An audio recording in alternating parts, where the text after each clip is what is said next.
Kati ya vitu ambavyo vinatukosti watu wa Mungu ni kushindwa kuwa na siri, ni kushindwa kuficha siri.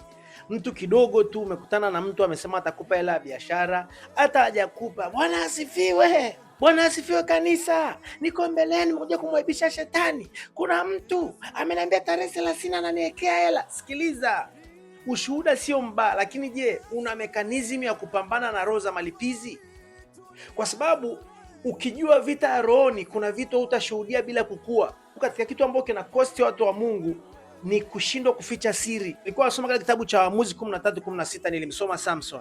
Samson aliisha nguvu, sio kwa sababu alikuwa ametembea na wadada wa Kifilisti, sio kwa sababu aligusa vitu vichafu. Aliisha nguvu baada ya kutoa siri kwa Delila, akanyolewa nywele. Kwa hiyo jua nguvu ya siri katika maisha yako. Kwa neema ya Bwana ninaomba leo Mungu akaturudishie stability ya kuficha siri, kwa sababu maandiko yanasema baada ya Samson kutekwa, nywele zilipoanza kuota, akamwomba Mungu nguvu zimrudie tena. Na leo kwa neema ya Bwana naomba Mungu nguvu zikurudie tena za kuficha siri. Ninamwomba Mungu nguvu zikurudie za kuwa na hekima ya kutunza siri. Bwana mbinguni awabariki sana.